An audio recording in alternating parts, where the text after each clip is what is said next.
Welcome to the Human Design Festival. Live in Sofia and online worldwide. Hello and welcome to the virtual space of the Human Design Element. We have gathered to talk about the upcoming festival, Human Design Festival in Sofia, Bulgaria, and online worldwide. My name is Lucretia, one of the organizers, and my partner in the good deed, Veronica. Hello to you. Hello, I'm your partner in crime, and it's a good one. Uh, so, I didn't welcome want to use that everybody. word, but yeah, thank you for using it. So, welcome everybody to the International Human Design Festival, and we have a very special guest we would like to present to you today, Sean Michael, and hello to you. Thank you. Thanks for inviting me and really appreciate it. It's nice to be here. Sean, it's interesting we just had a very sweet and nice conversation, provocative also, and we would like to actually give you the stage to present who is Sean. You have a very interesting profile, the juxtaposition one, but would you please tell us more about yourself as from the human design perspective and BG5? Sure. Sure. Yeah, let's see what comes out this time. It's a it's a 4-1 juxtaposition cross of intuition, which is a very fixed cross or a steadfast cross in a steadfast purpose in BG5. Pardon me if I mix up or conflate the BG5 and human design terms. It's two different worlds having the same subject, different application. So what that means is my intuitive clarity looks really deeply behind the veils of what's going on and senses into acoustically what's happening behind the scenes, which as a therapist and a consultant and an analyst can be really, really helpful when people want to know what's going on. And it can really piss off and provoke people who don't. So I get the best and worst of worlds of this synthesis in my design as an advisor or a projector. Almost everything in my design is designed to be collaborative. It's a simple split with 4 bridging gates. It's a projector or advisor about the other. It's a juxtaposition for one bridging between the personal and the transpersonal realms. So there's a lot of bridging, arbitration, mediation, processing by understanding the perspectives of people on both sides. So I do a lot of couples relational work.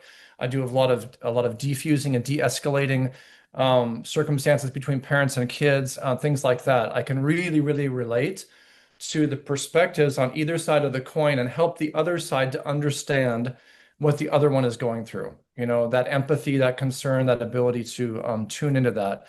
And it gets me in trouble with people that don't want to know that. A lot of people who are very individual or very stuck in their way or very much, in their mental identifications, feel very provoked and threatened by the intuitive clarity that comes in. But the people that love it, adore it, and get a lot out of it, and the people they're not ready for it or don't want it, I've learned to be okay with that for the most part. I don't not to take it so personally. But it's kind of it. It's really interesting cross. Ra doesn't speak a lot about it. Some of the fixed crosses they're so rare that I don't know if he actually came into contact with people, but he has enough about it that he basically confirms what I said is as you get older, you pretty much tell people what you think about them, for better or worse. I think you get in big trouble with that, and people don't want to listen to you because of this dynamic that I've found out, and they even, blame what they don't want to see on you for pointing it out. So it's tricky. It's tricky class. It has tremendous value if you are open to being, gently penetrated by that intuitive clarity through the lens of a projector field that can be, that can feel pretty penetrating. I get it. It may not be comfortable, but it can be really valuable for ensuring survival because it comes from that splenic system or survival intelligence that wants to help people, get on track with themselves in order to survive. And ironically helps me to survive with them in relationships because it's part of integration, right? It's part of my survival in being with them. So it's a really interesting and very vulnerable situation to be in. But as a projector advisor, that's kind of what I bring to the table for my core essence. And then how I work with people through the energy or the strengths in my design is really about synthesizing and integrating my experiences of life through a very tough mental definition. And when I say that, one of the big things about human design and BG5 is we've got to learn to appreciate the challenges that we've been given in our designs. There is no perfect, every design is perfect in its own right. And there is, just like there's no soulmate, there's no perfect design that's easy and is just like flowers and roses and lemonade, Every design has intrinsic dilemmas and challenges and difficulties because we're here to learn, we're here to evolve. So my mental formation was very problematic in my earlier days. I've got the 47.3, I've got 64 and the Pluto and the Uranus. I've got really deep abstract understanding and wisdom potential that can come out of my life experiences if I can make it through my life. But for the first 30, 35 years, that was a nightmare because I was not aware of what was going on. I was internalizing it as my fault, my problem. And the inherent negativity or misery of my mental fabric was being internalized. And I was not aware that the beauty of the way my mental construct works is I can now, being aware of what it's really doing and how valuable it is, I can really, really relate to other people's suffering. Like this is the diamond in the rough in human design is we have to be very careful not to look at our designs as being flawed, as being a problem. And the teacher that I finally signed up with and did my whole analyst training actually pointed this out from an introductory session. And that's what made me take classes because I realized she went through my entire um, unhealthy organization around my mental, construct in 20 seconds and, just broke me open. I cried and I realized, oh, it's not a flaw. It's a possibility as I get older to become an outer authority where I can serve others in their process of alleviating suffering and alleviating self-oppression and even self-hatred. Because You not only but I'm jumped understanding it. Yeah. you jumped right at one of our questions here, and it's was there a before and after you met human design BG5 in your life? That's a long backstory that would take quite a while to say, but let me consolidate it and say, yeah, of course there was before and after, but honestly, since I was 29, since I went through my first Saturn return or in BG5, the 30s, the milestone, the 30s milestone, I had a complete catastrophic life breakdown in every area. Financially, familially, friends, vocation, everything just fell apart. I had nothing left. It took about 2 or 3 years, and I won't go into the details, but basically everything fell apart. And I was lifted out by life. I have the channel of initiation or the channel of competition in BG5, but it's really initiation. It's competition in the bigger groups and communities that can be competitive in spirit, but it's really about initiation. It's more shamanic. And so life takes me in these completely shamanic adventures that are very shocking to me because the 51, and yet casts me back on my creative source of universal love, which is my 25. And it's a really beautiful juxtaposition that can be shocking and horrifying, but then soft landing and incredibly initiatory into a new evolution in life, experience of self, because it's connected to the G, or love, identity, and direction, BG5. So this happens periodically. Where I'm at now, Thailand was another venture in this area, and it happened with my second Saturn return, or my 60s milestone. And the first one was being plucked out of my the life that was falling apart in America and put in an ashram in India for a year and allowed to reboot and study the Vedas and go through mounds and mounds of books on Advaita and non-dualism and all this stuff and get the total opposite of human design, which was, Indian spirituality and the Vedas of really looking into the non-dual and transcendence. And then, kind of integrating that over 20 or 30 years and then also doing my own deconditioning processes on the way, which I've been doing since 29, and then finding human design in 2019 in graduate school in psychology, which is really interesting. It was offered as an alternative or a form of depth psychology, which was my study in school to become a therapist, and looking through a very deep lens into the psyche. And utilizing archetypes and so forth. So human design was a perfect fit. So long story short, yes, there was a before that went through several decades of integration and awareness training, awareness evolution. And then human design was kind of like the fourth 7-year cycle, introduced into, okay, now let's fine tune the mechanics. Let's help you really get clear on what the mechanics are so you can practice them and find out how this process refines you even more into your body brain system, into developing the cognition and the consciousness that you're here to become aware of and to motivate you to help other people. And that was kind of in conjunction with my Chiron, the flowering or fruition of your life purpose, coming in my 50s, which have been the best time of my life because those of us who study the cycles and the developmental aspects of human design in BG5, even when we're not six profiles or public roles, 6-2, 6-3, or 4-6, and so forth, or 3-6, it's still, for me, as a 4-1, one of the most fixed profiles, maybe the most fixed profile, has had a profound experience in my life, these developmental cycles of the Saturn returns, the Chiron, the Uranus midpoint, and so forth. They have been extremely important in learning and evolving developmentally through those phases, 10, 12-year phases. I'm right now in my second Saturn. It's a hit. I mean, it really comes into play. You can really feel it come online, and you start to study it and go, oh yeah, that's what's happening right now. And it kind of takes over the Chiron, whereas the Chiron took over the Uranus and so on and so forth. Hopefully people know what I'm talking about. But if you don't, then let's just say that there's a 30, 40, 50-year cycle, and even 60 if you count the second Saturn, which I tell you we should be doing, because it does have an impact, that basically bring in an overlay into our basic design that gives a whole nother developmental cycle. It's like going to school. It's like going, from high school to college, university, university to graduate school to doctoral. It's really like that. And in addition to that, it also adds in the Chiron is incredibly important because it's what develops us into our outer authority, where we can start expressing the value that we've learned from life to help other people. So let's say that the before was basically integrating to the stage of getting to the 50s, and the after has been with human design and the Chiron return, developing the outer authority process of being able to really serve others with what I've learned and how I've developed. To simplify that.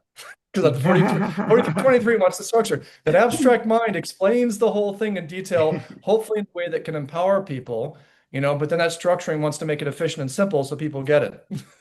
Wow, Yeah. Sean. It seems So, you have been through a lot. You have learned a yeah. lot. You have experimented with the knowledge a lot. So, in one sentence, where are you in your element? Where am I in my element?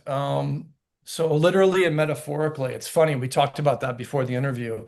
I was thinking when I first heard the question, it was like thinking about the elements in the I Ching, right? And one of the greatest factors that attracted me to human design was the I Ching. I love the I Ching. I've loved it for years and studied it and used it as an oracle. It's a form of depth psychology. It's a form of accessing the deeper unconscious and the subconscious and finding the archetypal field and tuning into those things in a way that makes personal meaning from collective archetypes and so forth. So it's really cool.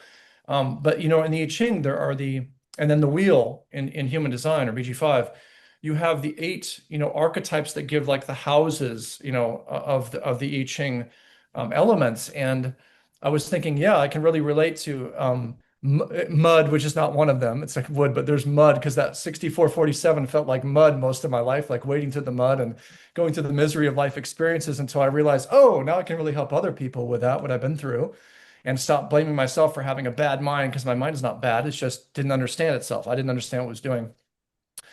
And then I thought, no, okay, mud, yeah, but wind, water, earth, air. And then I thought, no, thunder, because that channel of initiation in the Archangel Michael in that first quarter of initiation is through mind. And the only channel that's formed in the first quarter of the wheel is the 2551. And that's my control agency, right? That's my authority agency, not control agency. It's an authority agency. It's my decision-making agency is being shocked by life and into finding a new landing and a new beginning, a new stage of evolution, and then being able to, through my intuitive clarity, sometimes shock people into their senses and go, "Hey, you got to wake the F up here. This needs to be attended to.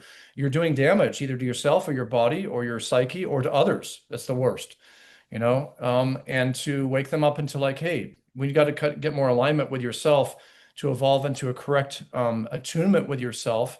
And human design is, of course, an incredible tool for doing that.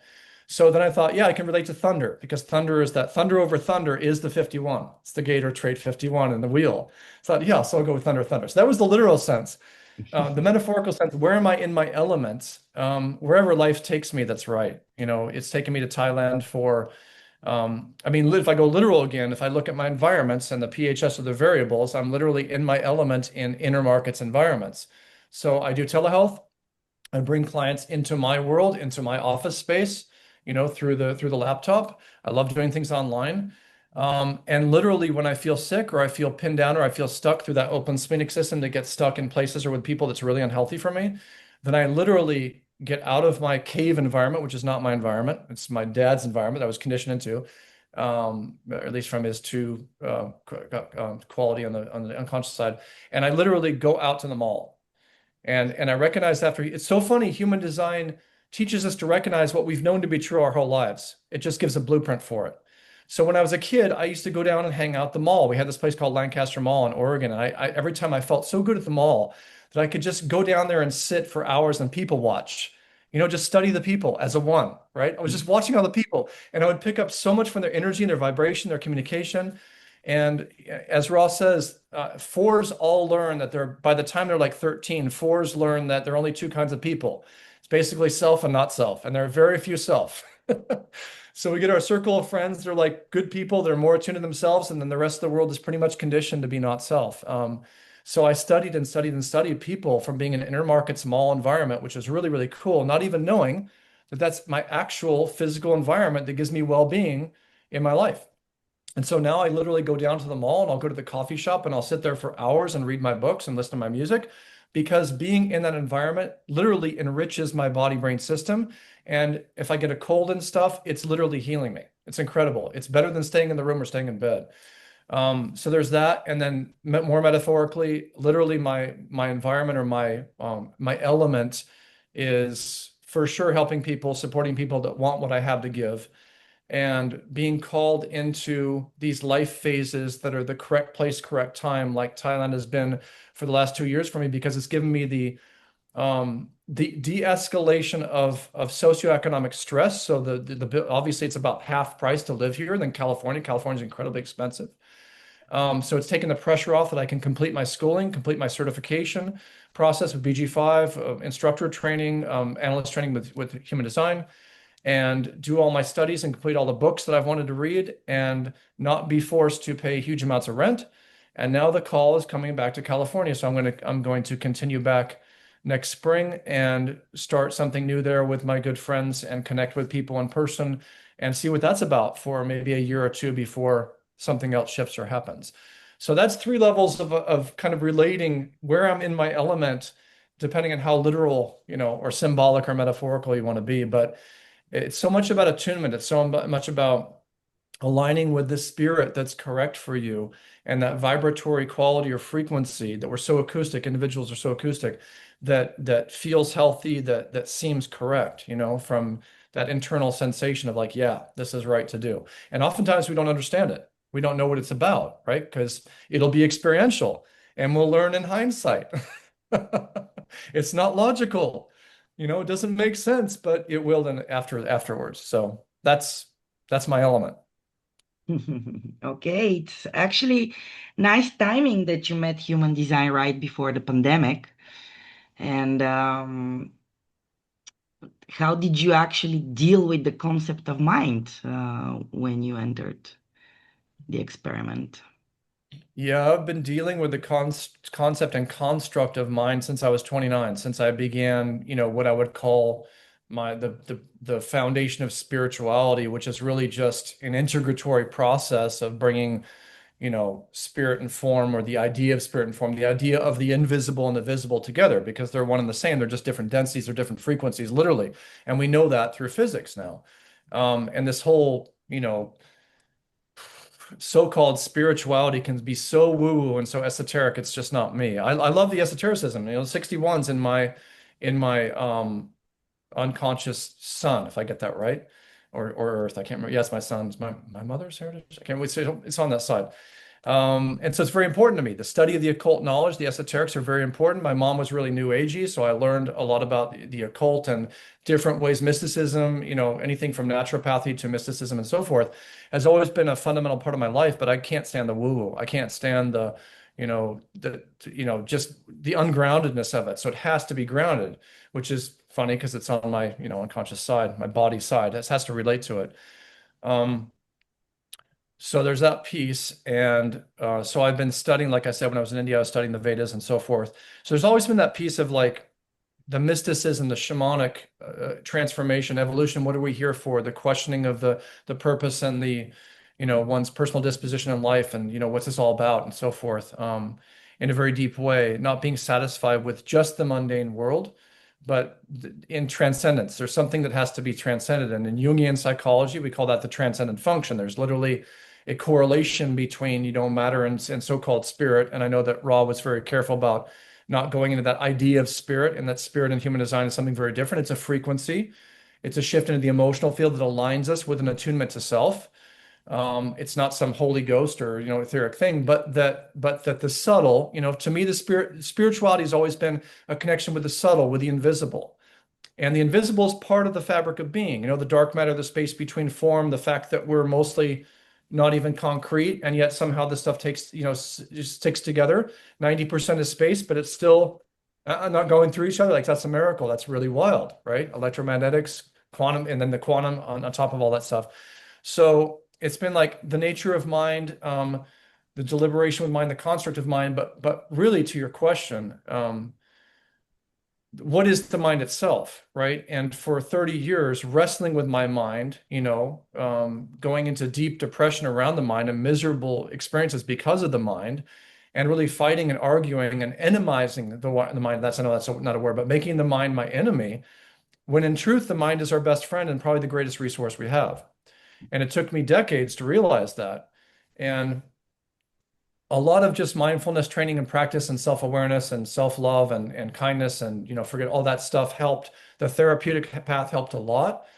But when human design kicked in, the mechanics of operating correctly according to the form, as a testament to what Ra said, does really work, because when the brain-body system is aligned and even supported by the environments, everything starts to click into place.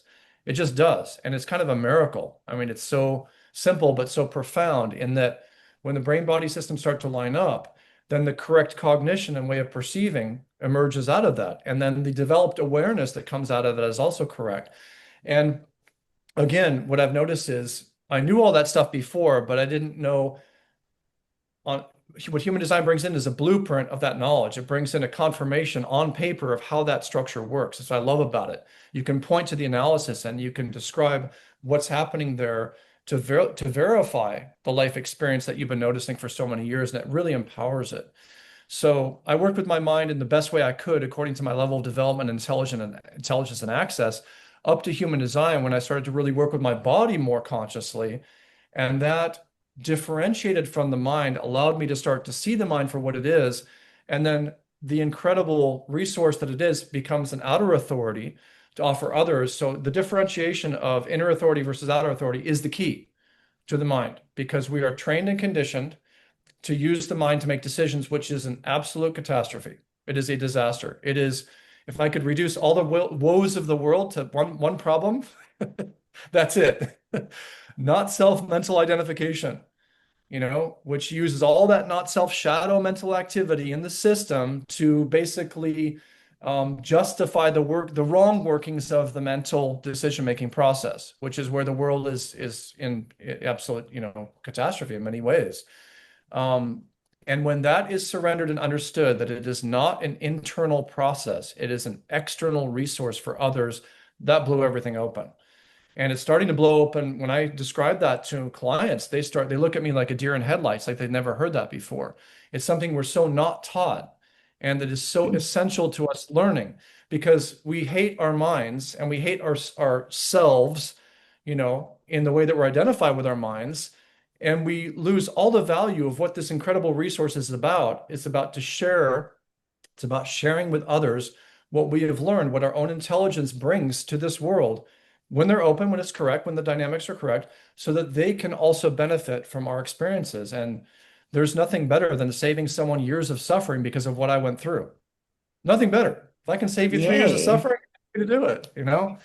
If you like guys want to hear more from Sean's experiences and what he has to say about human design and from the BG5 perspective, we would love you to come and be part of true movement through the Human Design Festival online. Such a delight to hear from you, Sean, to get to know you better. And we are thrilled that you're going to be part of this incredible journey that we are putting together with Veronica. And guys, stay tuned, follow us on the social media. We put a lot of interesting information. Check our website, humandesignelement.com, for the whole program and upcoming surprises. Join our newsletter as well, so that you don't miss of all the fun. Do join us for more lovely lectures, workshops, embodying practices, and other surprises we have in store for you. Stay tuned and see you there. Bye for now. Bye Thanks for having bye. me. Would you like to join us? And truly be in your element.